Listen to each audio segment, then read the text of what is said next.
2. The festive excitement surges and falls in Suha's house. Afaf escapes into a guest bathroom, gathering a few quiet moments for herself. She gazes at her reflection in the vanity mirror above the sink and thinks of Bilal. His face reaches from the corners of her mind, seeping into every recess. His irises are like two drops of honey under heavy eyebrows. He'll be proud of her hijab, though he's not the reason she's finally decided to wear it. She's glad it will please him. Bilal Hamzik, Ibn al-Ajanabiyah, as Baba calls him, son of the foreign woman. He showed up one weekend to take the English language class Afaf taught to new refugees at the center. He was always the first one to arrive, and his eyes seemed to follow her every gesture as he listened intently to each word she slowly enunciated while pointing to a chalkboard behind her. She could see it was more than ambition driving Bilal. There was a kind of muted desperation in his face, an urgent need to do well, to make something of himself. She'd heard his story told around the mosque, how he'd escaped eastern Bosnia. His father and uncles were executed. The center sponsored Bilal's immigration. In America, he was reunited with his mother and sister, who'd also fled. Affaf could see the debt Bilal carried for surviving the killings, a terrible weight on his shoulders under which he struggled. Now he would make the most of his spared life. One day he stayed after class. "You are a very patient teacher." His precise, though broken words had startled her. He was usually quiet during the lesson. "You are a good student," Affaf told him, turning around to erase the board, avoiding his gaze. He was a handsome man, his skin the color of lightly steeped tea. "Are you teacher of school?" "Yes, I teach in Chicago, 3rd and 4th grades." He nodded. "You are natural teacher." Afaf's cheeks flushed and she accepted his invitation for coffee. She'd received marriage proposals from other Muslimin, the brothers and cousins of women she worshipped alongside at the masjid. She smiled politely at the frequent string of accolades she was forced to listen to as she splashed water on her face during wudu in the communal washroom, or when she slipped her shoes back on after prayer. "Hatim is a second-year resident at Rush Hospital, ya Affaf. You'd be perfect for each other." "MashaAllah, my brother Firas is opening a second jewelry location in the mall. Do you want to see a picture of him?" They are respectable men, but Affaf wasn't interested. There's something missing in them, or perhaps missing in her. After she joined the center, being alone didn't feel like a plague. It wasn't the same as loneliness. The kind she'd felt for so many years without a sister, without supportive parents.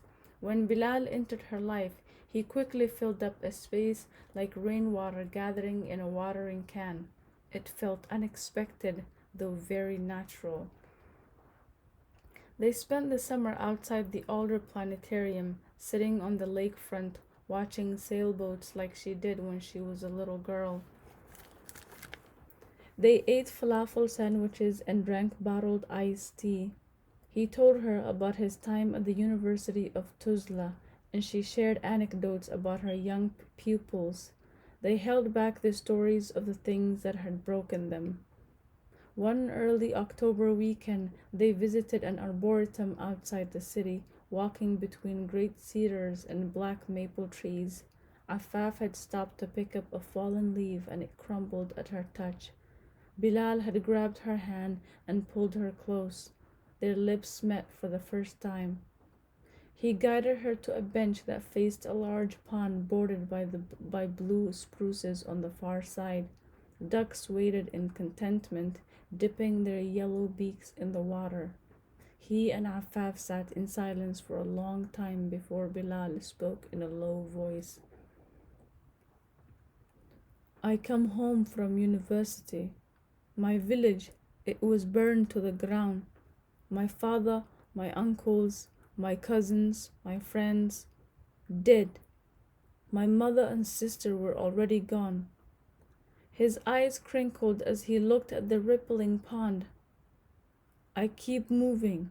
I stay hidden in the forest for 2 weeks. No food, only tomatoes I steal from nearby farm.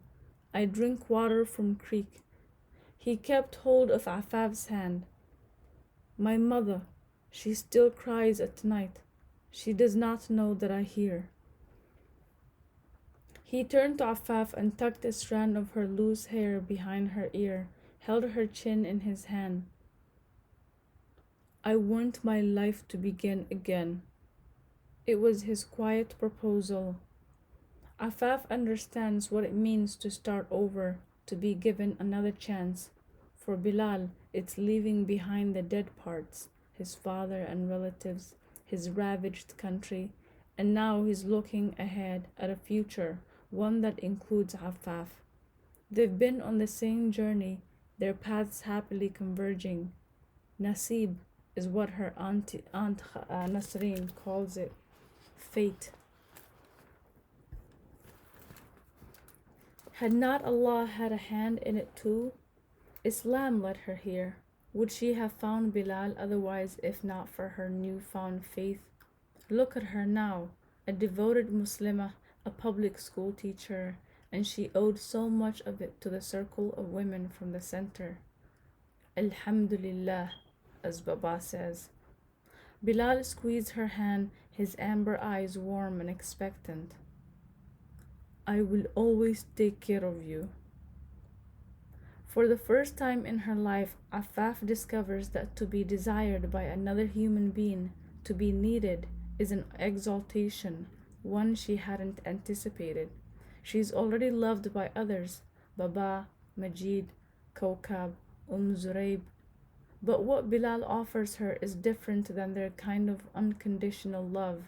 With him, the memories of white boys fumbling with her bra straps, pressing their chapped lips against hers, have wilted like the fallen leaf crumbling in her hand that day. They plan to announce their engagement next spring. Bilal has accepted an entry-level job with an accounting firm in Chicago while working on his college transfer credits. His dream is to develop a system of halal banking practices for Muslimin, to appropriate the interest a personal account earns toward charity. If Afaf teaches summer school, they'll have saved up enough for a small wedding. Back in Suha Bakri's spacious kitchen, Afaf waves to Bilal's mother Ilhana, who's helping herself to a small plate of desserts from tray of nafa and baklava arranged on granite counter. She is a slight woman with small shoulders, ice blue eyes. Esma, Bilal's sister, approaches Afaf, hugs her close, her headscarf the color of saffron. Mabruk, she says, her Arabic, like her English, is tilted but sweet. She's inherited her mother's white skin and blue eyes. Esma pulls an envelope from the pocket of her thigh-length tunic and presses it in Afaf's hand. She winks at Afaf before joining her mother. Inside the envelope is a bookmark from Bilal. One side is embossed in Arabic calligraphy. Afaf traces the golden loops and dips with her fingertip. The artist's caption reads, Love by Osman Ozchai. Such is Bilal's affection, quiet and solid like oak wood, no hollow spaces, no echoes.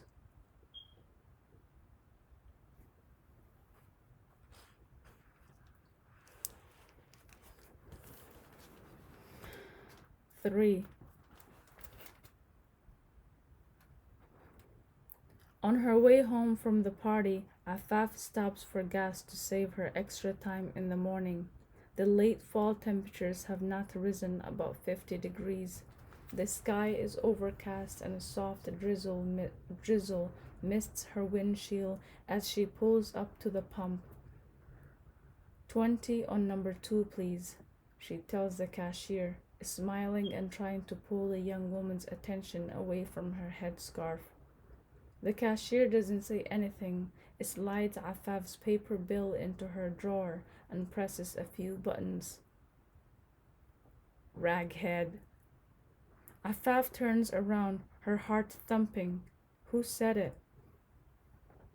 A group of teenagers snicker near the Slurpee machine.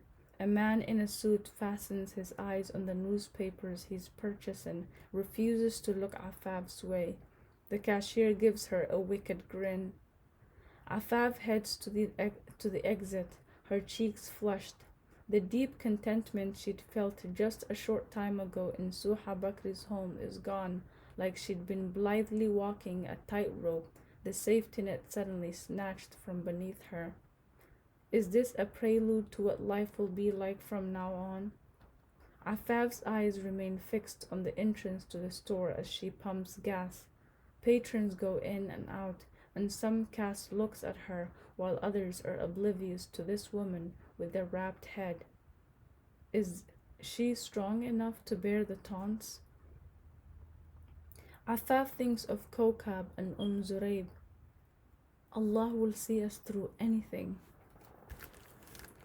That's what they tell each other, the circle of women, when things get hard.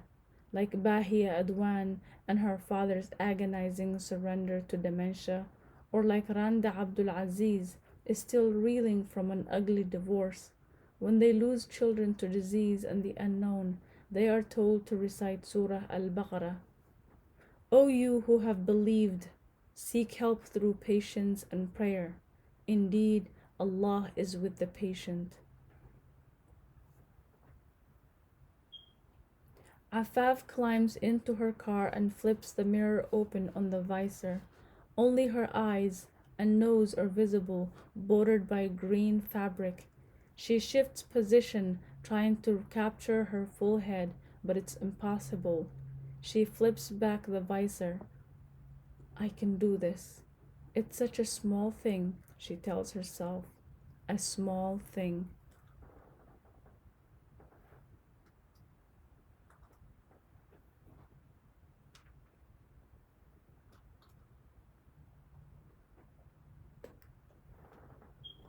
When Afaf gets home, Mama's at the kitchen table sipping a cup of coffee. On the same old portable television, she watches Good Morning America and Phil Donahue. She stays in the kitchen all day, cleaning and cooking and watching game shows, wiping down the counter though it's spotless. At night, she closes her bedroom door and watches more TV on another set Baba bought her. No matter which room she's in, the sound of the television obliterates the quiet, as though her mother can't stand to be alone with her thoughts. Elf Mabruk, Mama says, green eyes gleaming with sarcasm. Congratulations on the final step of your conversion. May the Lord redeem your soul.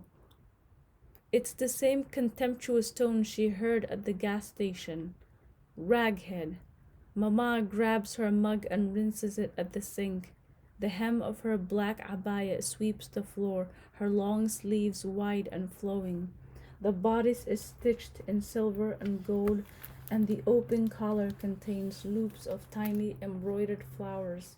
It's one of a dozen that Khati Nasreen has brought back for Mama from the Bilad. The latest grievance, the most offensive, Afaf realizes, is Baba's journey to Hajj last year. With contributions from the center, her father had gathered several thousands of dollars and flew to Mecca to fulfill one of the most sacred pillars of Islam. It would have cost less to purchase a ticket for Mama to fly to Palestine, with a few $100s put aside for gifts for her family. How can you deny what Allah has pressed upon us, Ya Muntaha? Baba says to Mama, But Afaf understands it's not really about religious obligation or even money.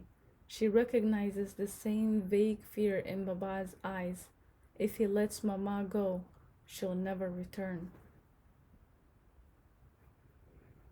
Mama's father passed away shortly after she married.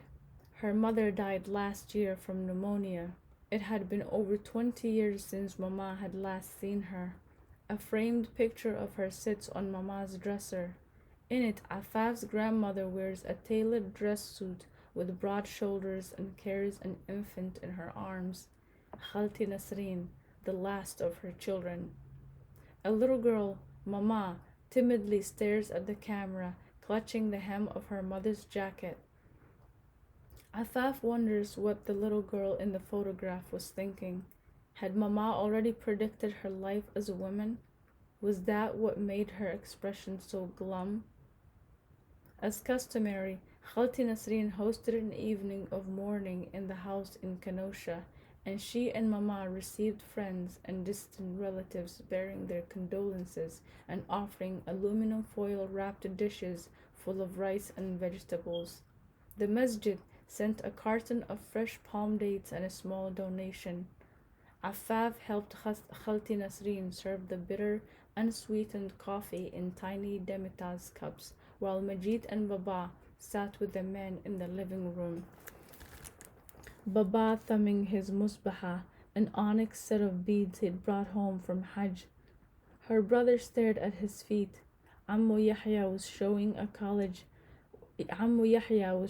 colleague an ancient map of Jerusalem that he'd found at a street art fair in Milwaukee. In the kitchen where the women gathered, Mama wrung tissue paper in her hands, moaning about not seeing her mother before she died, complaining how it should have been her duty to host the Azza as the oldest daughter. But how could she, when her apartment was so tiny it could barely hold the immediate family? Khalti Nasreen's girlfriends stole glances at each other, eyebrows cocked in disapproval. "Khalas, sister," Khalti Nasreen snapped at Mama. She arranged a platter of fresh dates and handed it to Afaf. "Inshallah, God has mercy on our mother's soul." Since her mother's passing, Mama has become more unhinged. She'll go days without showering, and Baba or Afaf have to gently remind her, steering her toward the bathroom, turning the faucet on, and helping her undress. She stares listlessly until Afaf pulls back the plastic shower curtain and invites her in.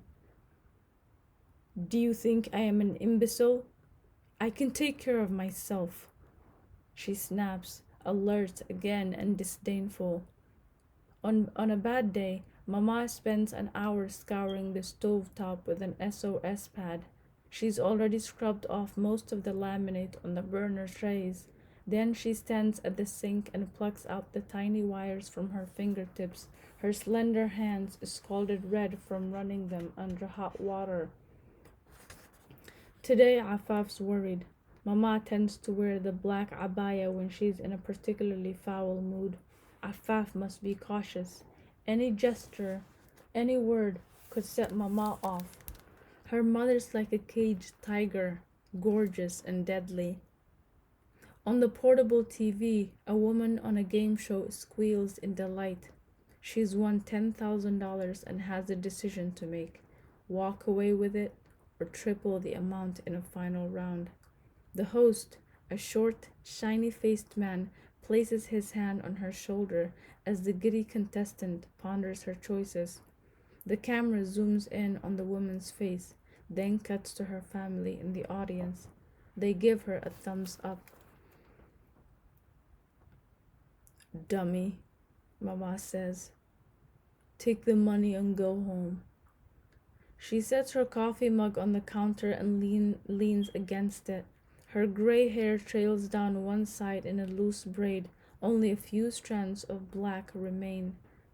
She's still quite beautiful, a phenomenon that makes it difficult for Afaf to hate her. Afaf pours the dregs of the coffee pot into a mug.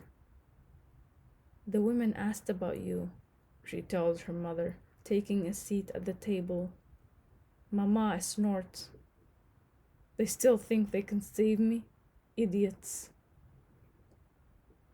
Afaf has come to understand an unshakable truth about her mother, something she finds difficult to share with Zurayb and the other women. It isn't that Mama doesn't believe in God. She simply denied his power, extinguished any flicker of faith that she might use to transcend her misery. The loss of her daughter, a troubled marriage, a lonely existence in a country where she never felt a home. She has no intention of relinquishing such injustices to prayer and fasting. Mama's pain is supreme and hers alone. No higher being can ever claim it. The TV clamors with applause as the contestant poses herself in front of the camera, the lights dimming behind her. In the corner of the screen, the timer counts down as she spouts single-word answers to questions the host fires at her. Mama stands at the sink as Afaf sips black coffee, her mother's eyes boring into her. The headscarf suddenly feels like a clamp on her head. Mama's scrutiny turns it into a joke that someone could never play on her. Afaf and the rest of them are fools in her mother's eyes, giving themselves up without question, without a tangible return on their pain. Afaf touches the hem of her scarf, wondering if she's made a mistake, and a sense of perverse disappointment comes over her. She still wants Mama's approval, and for a moment her mother's power over her outweighs the Lord's. Afaf closes her eyes and silently prays, Allah, keep me on the path of righteousness. In the absence of Mama's approval, Afaf turns to Baba, has done so for years, clinging to her father's esteem as if it were a branch on a cliff. Together they pray and fast, attend meetings at the center, help organize fundraisers. They carefully move around Mama like a stream split by a rock. Afaf wonders what Majid will say when he sees her. His final semester is underway, then he'll go to law school. She doubts he'll ever come home to live again. His room has remained the same, his tidy bed in the corner, his old muscle and fitness magazines on his nightstand, free weights in a plastic tub. She remembers how awkward he was, his body taking up more space, puberty stretching his limbs and broadening his shoulders. The boy Majid was, who always surpassed Afaf when they were kids, the overachiever, the star athlete, the good son, would always be preserved in his room like the trophies still irreverently piled on his dresser. The man that he's becoming is elusive, someone Afaf doesn't know well, someone she suspects sleeps with girls at school and guzzles beer with his friends at bars off campus. On the phone, he, on the phone, he rails about the Oslo Accords on the desolate failure of Palestinian Authority. When she tries to speak with him about Islam, he changes the subject. Afaf has prepared herself for a stern inquisition about her decision to wear hijab. At first, he was quiet on the line. That's a big step. That's a big step, Afaf. Are you sure? Of course. I've been thinking about it for months.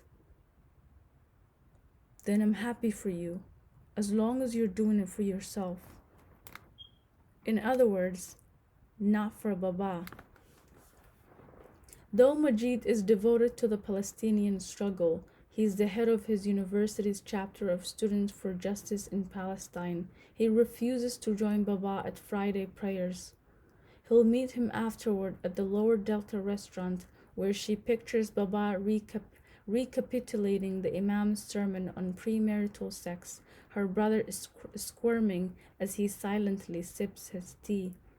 The timer buzzes on the TV and the audience moans in displeasure. Just like that, the woman has lost it all. Dummy, Mama says again, shaking her head. The party was fun, Afaf offers. Zuraib sends her regards. Since the group of women had adopted her, Afaf secretly hoped it might generate some jealousy from Mama, some fear that she might be replaced. Her mother is undaunted. Afaf's devotion to Islam has made her an enemy, just like Baba, both of them coerced into a war they hadn't started with Mama. Mama snorts again as she lights a cigarette. For a moment, Afaf imagines the billowing sleeve of her abaya catching fire, then her hair, her mother's mouth opening in an awful scream, though no sound comes from it. And Afaf just stands back and watches how brilliantly Mama burns before turning into a pile of ash.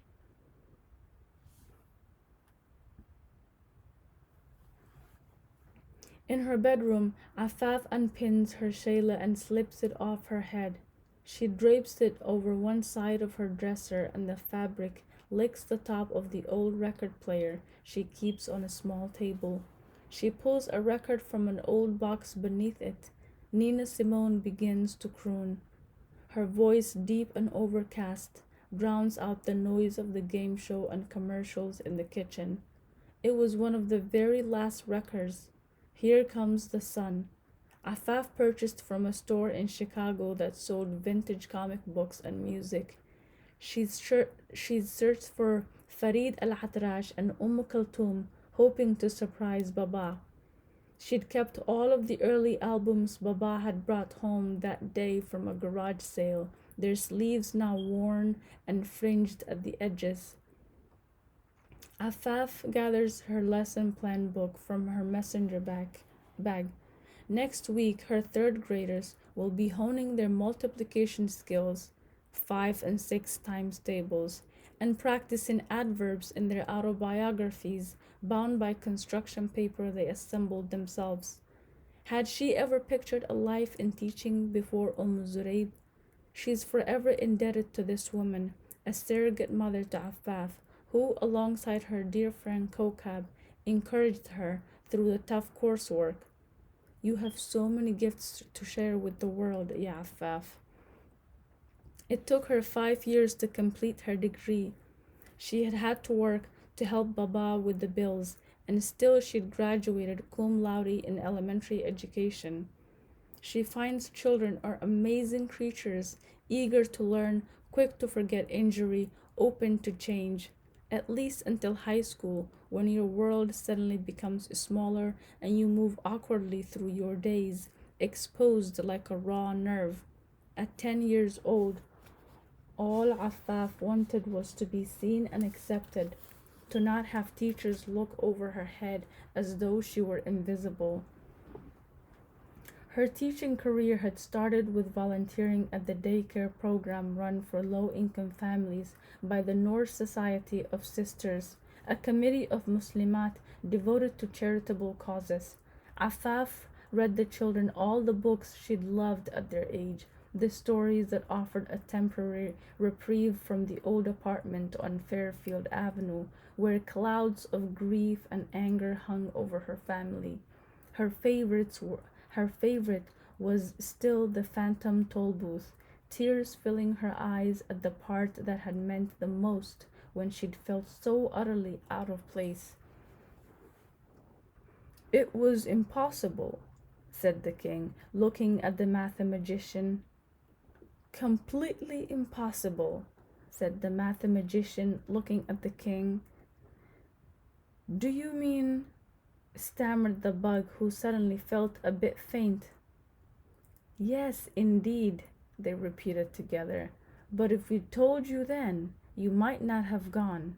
And as you've discovered, so many things are possible just as long as you don't know they're impossible. Something had shifted in her small chest all those years ago as she sat on her bedroom floor. She read those words twice, then 3 times. She'd walked to the library on her own the day she chose that book. Nada had shown her the way enough times, and she visited at least twice a week, reading as many books as she could carry home. The words echoed in her heart, a combination of nostalgia and plaintiveness. So many things are possible just as long as you don't know they're impossible. She'd wanted to make every child feel they weren't alone, to fan their potential into roaring flames of hope and promises to be fulfilled one day. Teaching gives her a sense of purpose and an unexpectedly intoxicating independence. No matter what, she knows she'll survive.